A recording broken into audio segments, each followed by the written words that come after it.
एक बार की बात है, एक चित्रकार था और वो बहुत ही उम्दा किस्म के चित्र बनाया करता था, बहुत ही अच्छी पेंटिंग्स बनाया करता था और मार्केट में उसकी बोली भी बहुत ऊंची लगा करती थी।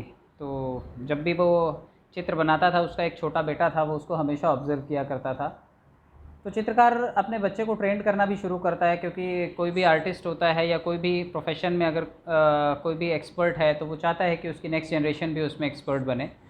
तो वो अपने बेटे को सिखाना शुरू करता है और धीरे धीरे करके अपने बेटे को भी ट्रेंड करता है। उसका बेटा जब भी कोई चित्र बना करके लाता था, तो चित्रकार की आदत थी कि वो जब भी कोई पेंटिंग देखता था तो उसमें एक कमी निकाल दिया करता था कि इस कमी को जाओ और ठीक करके लाओ। तो वो बच्चा उस कमी को ठीक करता था और उसके बाद वो चित्र उसका ओके हो जाया करता था और मार्केट में उसकी कीमत भी मिलने लगी। तो धीरे धीरे करके चित्रकार का बच्चा बड़ा हुआ और जब भी वो चित्र बनाता, तो जो चित्रकार का फादर था वो बच्चे का जो पिता था वो हमेशा उसमें कमियां निकाला करता था। तो बच्चा बड़ा होता है, धीरे धीरे उसका ईगो भी बड़ा हो जाता है।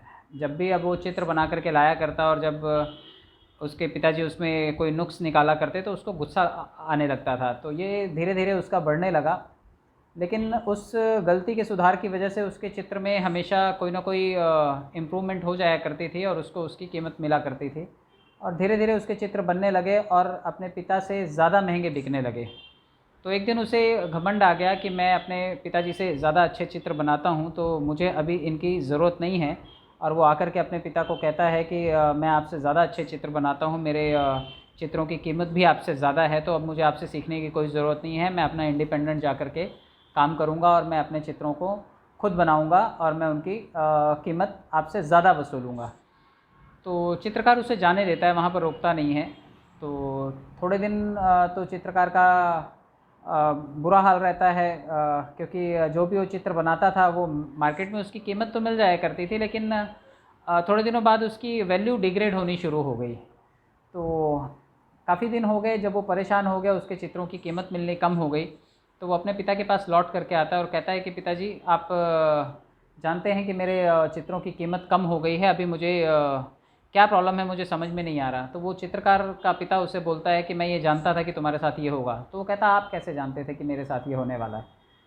तो वो कहता है कि जब तक तुम मेरे पास थे मैं तुम्हारी कमियां निकाला करता था और तुम उस कमी को दुरुस्त कर लिया करते थे, लेकिन जब तुम अकेले जा कर के चित्र बनाने लगे तो तुम्हारी कमी निकालने वाला कोई नहीं बचा।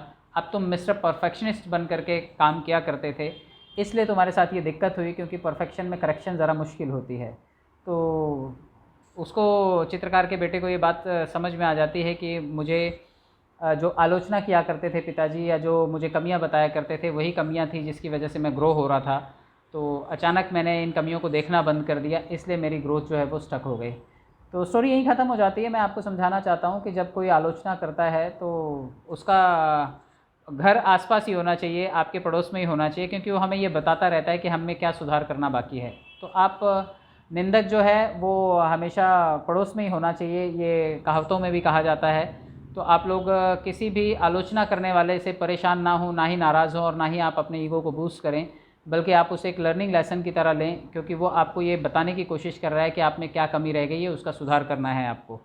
तो आप अपनी कमियों को पहचानिए और अगर आप निरंतर उस पर काम करेंगे, अपनी गलतियों को सुधारेंगे, तो भविष्य में आप बेहतर कर पाएंगे और आपकी कीमत भी लगातार दिन ब दिन बढ़ती जाएगी। तो गलतियों को सुधारें, उनसे सीखें और किसी भी आलोचना करने वाले से आप बिल्कुल भी नाराज़ ना हों। बहुत बहुत धन्यवाद। Thank you very much.